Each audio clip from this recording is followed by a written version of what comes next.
Hello student. तो कैसे हैं आप? सब ठीक होंगे और मन दिल लगाकर पढ़ाई करते होंगे। तो आज हम लोग बात करने वाले हैं क्लास 12th हिस्ट्री का जो है ना बाबू मोस्ट वीवीआई प्रश्न। आपका जो एग्जाम है 2026 में सेम टू सेम प्रश्न देखने के लिए मिलेगा। इससे कोई एक भी बाहर का प्रश्न देखने के लिए नहीं मिलेगा। तो आप लोग जो है ना बाबू सभी प्रश्न का आंसर जो अच्छे से याद कर लीजिएगा।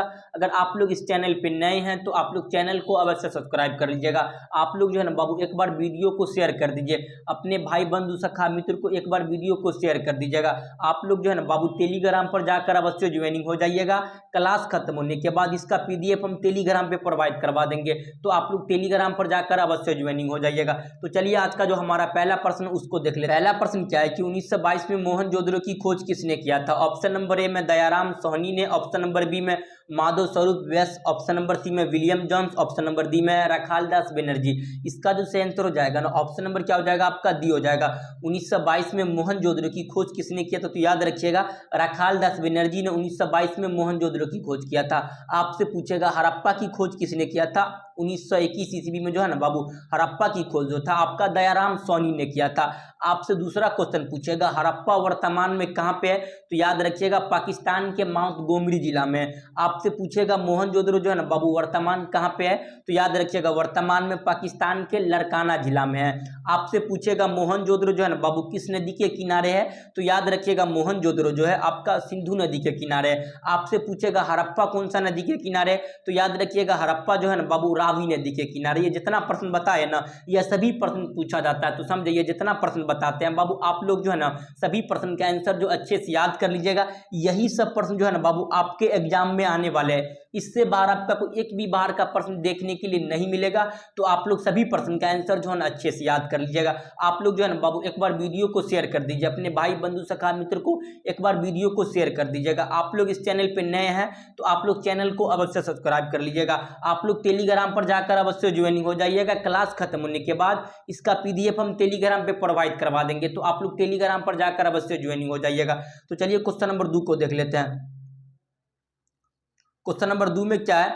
कलकत्ता में एशियाटिक सोसाइटी की स्थापना किसने किया था? ऑप्शन नंबर ए में कनिंघम ने, ऑप्शन नंबर बी में फिलिट, ऑप्शन नंबर सी में डीसी सरकार, ऑप्शन नंबर डी में विलियम जोन्स ने।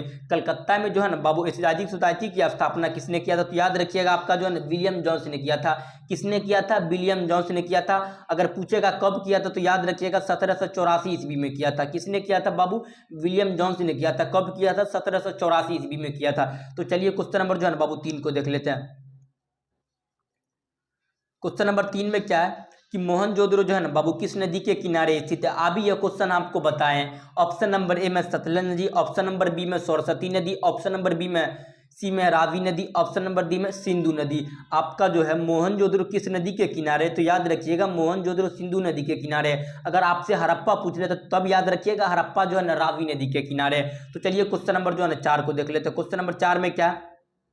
लोथल कहाँ स्थित है? ऑप्शन नंबर ए में गुजरात में, ऑप्शन नंबर बी में पश्चिम बंगाल, ऑप्शन नंबर सी में राजस्थान, ऑप्शन नंबर डी में पंजाब। इसका जो सही आंसर हो जाएगा ना ऑप्शन नंबर क्या हो जाएगा? ए हो जाएगा। लोथल कहाँ स्थित है? याद रखिएगा लोथल जो आपका गुजरात में। अगर काली बंगाल पूछ लेता तो काली बंगाल राजस्थान हो जाता। इसका जो सही आंसर ऑप्शन नंबर क्या हो जाएगा बाबू? ए हो जाएगा क्वेश्चन नंबर 4 का। तो चलिए क्वेश्चन नंबर जो है ना 5 को देख लेते हैं। यही सब प्रश्न जो है ना बाबू आपके एग्जाम में आने वाला है। इससे कोई एक भी बाहर का प्रश्न देखने के लिए नहीं मिलेगा। तो आप लोग सभी प्रश्न का आंसर अच्छे से याद कर लीजिएगा। तो चलिए क्वेश्चन नंबर जो है ना आपका 5 को देखते हैं। क्वेश्चन नंबर 5 में क्या है? भारतीय पुरातत्व का पिता किसे कहा जाता है? ऑप्शन नंबर ए में Lord Curzon, option number B में Alexander Cunningham, option number C में आपका Dayaram Soni, option number D में लॉर्ड डलहौजी। इसका जो सही आंसर हो जाएगा ना बाबू ऑप्शन नंबर क्या हो जाएगा? आपका बी हो जाएगा। भारतीय पुरातत्व का पिता किसे कहा जाता है? तो याद रखिएगा अलेक्जेंडर कनिंघम को। आपसे पूछेगा प्रथम भारतीय पुरातत्व का पिता किसे कहा जाता है? तो अलेक्जेंडर कनिंघम को।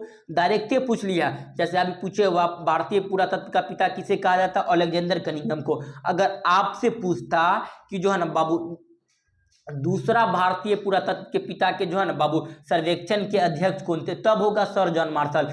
जब तक क्वेश्चन में दूसरा लिखा नहीं रहेगा या द्वितीयक नहीं लिखा रहेगा जब तक आप लोग सर जॉन मार्शल को क्लिक नहीं करिएगा, टिक नहीं करिएगा, समझे। जब तक आपका दूसरा आपसे पूछेगा दूसरा भारतीय पुरातत्व का पिता कौन था तो याद रखिएगा तब होता आपका जो है ना सर जॉन मार्शल।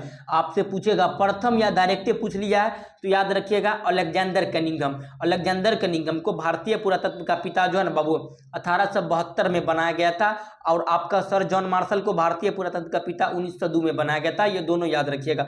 तो चलिए क्वेश्चन नंबर 6 को देखते हैं। क्वेश्चन नंबर 6 में क्या है कि जो है ना बाबू कनिष्क का राजरोहण कब हुआ था? तो याद रखिएगा कनिष्क का जो बाबू राजरोहण हुआ था 78 ईस्वी में। कब हुआ था? 78 ईस्वी में जो है ना कनिष्क का राजरोहण हुआ था। इसका जो answer option number question number 6 का ऑप्शन नंबर क्या हो जाएगा? आपका बी हो जाएगा। तो चलिए क्वेश्चन नंबर जो है ना 7 को देख ले। तो क्वेश्चन नंबर 7 में क्या है? अर्थशास्त्र किसने लिखा था? ऑप्शन नंबर ए में कौटिल्य, ऑप्शन नंबर बी में बाणभट्ट, ऑप्शन नंबर सी में कालिदास, ऑप्शन नंबर सी में अश्वघोष। इसका जो आंसर हो जाएगा ना ऑप्शन नंबर क्या हो जाएगा? आपका जो है ना ए हो जाएगा। अर्थशास्त्र किसने लिखा था? तो याद रखिएगा कौटिल्य ने लिखा था। ये आपका जो है ना क्वेश्चन नंबर 7 का ऑप्शन नंबर क्या हो जाएगा? ए हो जाएगा। आपसे पूछेगा जो है ना बाबू कि जो अर्थशास्त्र के लेखक कौन है? तो याद रखिएगा कौटिल्य है। इसे विष्णुगुप्त के भी नाम से जाना जाता है। तो याद रखिएगा आपके एग्जाम में आएगा तो आप लोग कंफ्यूजन हो जाइएगा। आपसे पूछेगा चाणक्य, अगर ऑप्शन में दे देगा कहीं चाणक्य तो आप लोग कंफ्यूज हो जाइएगा। तो आपका कौटिल्य, चाणक्य और विष्णुगुप्त तीनों एक ही था, समझे? तो आप लोग कंफ्यूज नहीं होइएगा, समझे? आपसे पूछेगा कि जो है ना अर्थशास्त्र के लेखक कौन है? तो याद रखिएगा बाबू चाणक्य, कौटिल्य या विष्णुगुप्त, यह तीनों है, ये तीनों याद रखिएगा। तो समझे? तो चलिए क्वेश्चन नंबर आपका जो है क्वेश्चन नंबर 8 को देख लेते हैं। क्वेश्चन नंबर 8 में क्या है कि गुप्त काल में कौन सी यात्री जो है ना बाबू चीनी यात्री भारत आया था? इसका जो आंसर हो जाएगा ना ऑप्शन नंबर क्या हो जाएगा? आपका सी हो जाएगा। गुप्त काल में कौन सी यात्री जो है ना चीनी यात्री भारत आया था? तो फयान आया था। आपका जो है 399 ईसा पूर्व में आया था। कब आया था? 399 ईसा पूर्व में जो है ना गुप्त काल में चीनी यात्री भारत आया था, जिसका नाम था फयान था। तो चलिए क्वेश्चन नंबर 9 को देख लेते हैं। क्वेश्चन नंबर 9 में क्या है? महाभारत की रचना जो है ना बाबू किस भाषा में हुई थी? तो याद रखिएगा महाभारत की रचना जो हुआ था आपका संस्कृत भाषा में हुआ था। क्वेश्चन नंबर 9 का ऑप्शन नंबर क्या हो जाएगा? आपका ये हो जाएगा। महाभारत की रचना किस भाषा में हुआ था? तो याद रखिएगा महाभारत की रचना जो है आपका संस्कृत भाषा में हुआ था। तो चलिए क्वेश्चन नंबर 10 को देख ले। तो क्वेश्चन नंबर 10 में क्या है? धर्म की शुरुआत किसने किया था? ऑप्शन नंबर ए में Chandragupta Maurya, option number B में अशोक, ऑप्शन नंबर सी में कनिष्क, ऑप्शन नंबर डी में समुद्रगुप्त। इसका जो आंसर हो जाएगा ना बाबू ऑप्शन नंबर क्या हो जाएगा? आपका बी हो जाएगा। धर्म की शुरुआत किसने किया था? तो अशोक ने किया था। तो चलिए क्वेश्चन नंबर 11 को देखते हैं।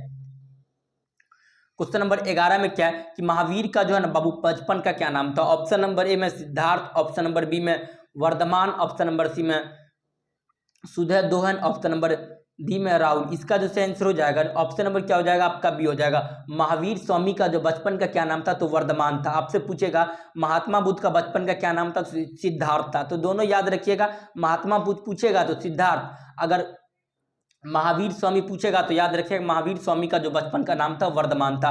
तो ये दोनों प्रश्न आपके एग्जाम में आता है, ये दोनों अच्छे से याद रखिएगा। नंबर 12 में क्या है कि प्रथम जैन संगीति कहाँ हुई थी? ऑप्शन नंबर ए में पाटलिपुत्र, ऑप्शन नंबर बी में वाराणसी, ऑप्शन नंबर सी में राजगिरी, ऑप्शन नंबर डी में वैशाली। इसका जो आंसर हो जाएगा ना ऑप्शन नंबर क्या हो जाएगा? आपका जो है ना बाबू ए हो जाएगा। प्रथम जैन संगीति कहाँ हुआ था? तो याद रखिएगा आपका जो है ना पाटलिपुत्र में हुआ था।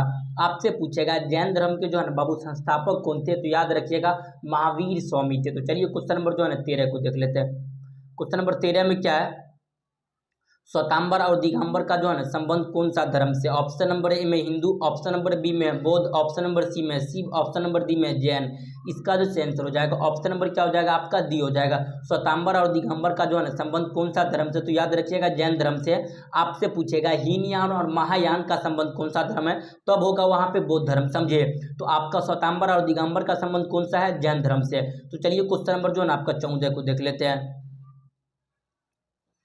क्वेश्चन नंबर 14 में क्या है कि स्तूप का संबंध जो है ना कौन सा धर्म से? ऑप्शन नंबर ए में ब्रह्म धर्म, ऑप्शन नंबर बी में शैव धर्म, ऑप्शन नंबर डी में बुद्ध धर्म, ऑप्शन नंबर डी में ईसाई धर्म। इसका जो आंसर हो जाएगा ना बाबू ऑप्शन नंबर क्या हो जाएगा? आपका सी हो जाएगा।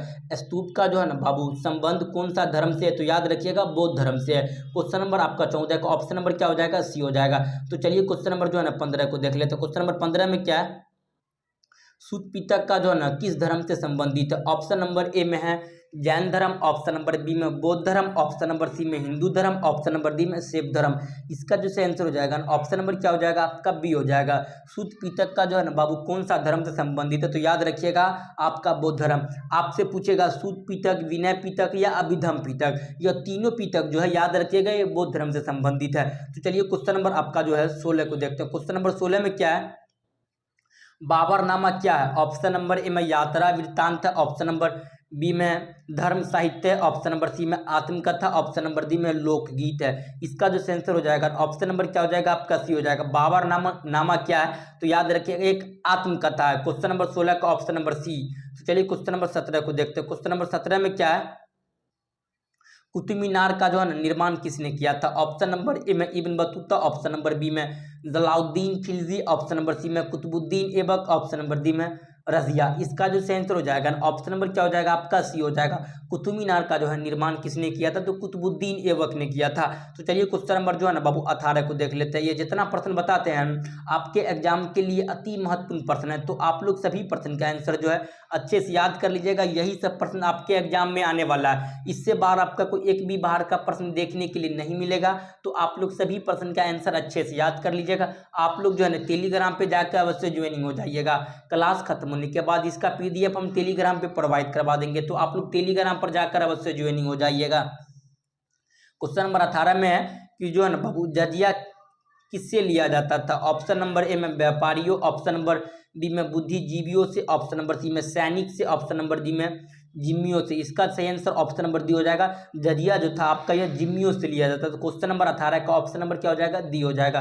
तो चलिए क्वेश्चन नंबर जो है ना बाबू 19 को देखो। 19 में क्या है कि अंतिम मुगल सम्राट कौन था? ऑप्शन नंबर ए में शाहजहां, ऑप्शन नंबर बी में Mohammad Shah, option number C में औरंगजेब, ऑप्शन नंबर डी में बहादुर शाह। इसका जो आंसर हो जाएगा ना बाबू ऑप्शन नंबर क्या हो जाएगा आपका डी हो जाएगा। बहादुर शाह द्वितीय जो था ना बाबू अंतिम मुगल सम्राट थे। आपसे पूछेगा प्रथम मुगल सम्राट कौन था? तो याद रखिएगा बाबू बाबर था। कौन था? बाबर था। बाबर ने जो है ना बाबू पानीपत का जो प्रथम युद्ध होता है 1526 ईस्वी में बाबर और इब्राहिम लोदी के बीच होता है। कब होता है? बाबर और इब्राहिम लोदी के बीच होता है, जिसमें बाबर ने जो है ना बाबू इब्राहिम लोदी को क्या करता है? हरा देता है और जो है ना मुगल सम्राट की स्थापना किया था। आपसे पूछेगा मुगल वंश की स्थापना किसने किया था? तो याद रखिएगा बाबर ने किया था। मुगल वंश के प्रथम शासक तो बाबर ही था, समझे। तो इसका सही आंसर ऑप्शन नंबर डी हो जाएगा। तो चलिए क्वेश्चन नंबर 20 को देख लेते हैं। क्वेश्चन नंबर 20 में क्या है कि दीने इलाही संबंधित है? ऑप्शन नंबर ए में है बाबर से, ऑप्शन नंबर बी में है हुमायूं, ऑप्शन नंबर सी में है अकबर, ऑप्शन नंबर डी में है औरंगजेब। इसका जो सेंसर हो जाएगा ना ऑप्शन नंबर क्या हो जाएगा आपका सी हो जाएगा। दीने इलाही किससे संबंधित है? तो याद रखिएगा दीने इलाही जो था अकबर से संबंधित था। तो चलिए क्वेश्चन नंबर 21 को देखते हैं। क्वेश्चन नंबर 21 में क्या है? अकबर के काल में राज्य व्यवस्था किसके नियंत्रण में था? तो इसका जो आंसर हो जाएगा ऑप्शन नंबर ए में बीरबल, ऑप्शन नंबर बी में Bairam Khan, option number C में मानसिंह, ऑप्शन नंबर डी में तोड़दरमल। अकबर के शासनकाल में राज्य व्यवस्था जो था याद रखिएगा बाबू तोड़दरमल के नियंत्रण में था। लेकिन आपसे पूछेगा अकबर का जो है ना बाबू संरक्षक कौन था? तो याद रखिएगा बैरम खान। अकबर का संरक्षक बैरम खान और राज्य व्यवस्था को किसके नियंत्रण में था? तो याद रखिएगा तोड़दरमल के नियंत्रण में था। तो चलिए क्वेश्चन नंबर जो है ना आपका 21 को देखते हैं। क्वेश्चन नंबर 21 में क्या है कि पानीपत का जो है ना बाबू द्वितीय युद्ध कब हुआ था? ऑप्शन नंबर ए में 1526, ऑप्शन नंबर बी में 1556, ऑप्शन नंबर बी में 1665, ऑप्शन नंबर डी में 1671। इसका जो आंसर हो जाएगा ना बाबू ऑप्शन नंबर क्या हो जाएगा? बी हो जाएगा। पानीपत का जो है द्वितीय यानी दूसरा युद्ध कब हुआ था? तो याद रखिएगा 1556 में हुआ था। अकबर और हेमू के बीच हुआ था, जिसमें अकबर की क्या हुई थी बाबू? जीत हुई थी, समझे। तो चलिए क्वेश्चन नंबर आपका जो है 23 को देख लेते हैं। क्वेश्चन नंबर 23 में क्या है? कृष्णदेव राय कौन सा वंश के शासक थे? ऑप्शन नंबर ए में है संगम वंश, ऑप्शन नंबर बी में मालूव वंश, ऑप्शन नंबर सी में तुलुव वंश, ऑप्शन नंबर डी में अरविंदु वंश। कृष्णदेव राय जो थे बाबू याद रखिएगा ये तुलुव वंश के शासक थे। कौन सा वंश के शासक थे? तुलुव वंश के शासक थे। तो यह क्वेश्चन नंबर आपका 23 का ऑप्शन नंबर क्या हो जाएगा? सी हो जाएगा। तो चलिए क्वेश्चन नंबर 24 को देखते हैं। क्वेश्चन नंबर 24 में क्या कि निकोलो कुंती जो है ना किस के शासनकाल में भारत आया था? ऑप्शन नंबर ए में देवराय प्रथम, ऑप्शन नंबर बी में देवराय द्वितीय, ऑप्शन नंबर सी में कृष्णदेव राय, ऑप्शन नंबर डी में अचूरदेव राय। इसका जो आंसर हो जाएगा ऑप्शन नंबर क्या हो जाएगा बाबू आपका ये हो जाएगा निकोलो कुंती जो है किसके शासनकाल में भारत आया था? तो याद रखिएगा आपका देवराय प्रथम के शासनकाल में भारत आया था। तो चलिए क्वेश्चन नंबर आपका जो है 25 को देख लेते हैं। क्वेश्चन नंबर 25 में क्या है किस राज्य को हम्पी के नाम से जाना जाता है? तो ऑप्शन नंबर ए में मौर्य, ऑप्शन नंबर बी में गुप्त, ऑप्शन नंबर सी में ब्राह्मणी, ऑप्शन नंबर डी में है विजयनगर। हम्पी के नाम से जाना जाता है तो याद रखिएगा बाबू, विजयनगर को जो है ना हम्पी के ही नाम से जाना जाता है। आपसे पूछेगा विजयनगर साम्राज्य की जो है बाबू स्थापना कब हुआ था? तो याद रखिएगा 1336 ईस्वी में हरिहर और बुक्का दो भाई थे किया था। समझे? तो बाबू आपका वीडियो थोड़ा बड़ा हो जाएगा तो 25 ही क्वेश्चन रहने दीजिए, आगे जो हम बाबू आपका जो बाकी क्वेश्चन हम सभी करवा देंगे। समझे? तो आप लोग टेलीग्राम पे जाकर अवश्य ज्वाइनिंग हो जाइएगा। क्लास खत्म होने के बाद इसका पीडीएफ हम जो है ना टेलीग्राम पे प्रोवाइड करवा देंगे, आप लोग टेलीग्राम पे जाकर अवश्य ज्वाइनिंग हो जाइएगा। टेलीग्राम का लिंक जो है ना बाबू इस वीडियो के डिस्क्रिप्शन में इसका लिंक दे देंगे। तो चलिए हम लोग मिलते हैं नेक्स्ट क्लास में, तब तक के लिए जय हिंद जय भारत।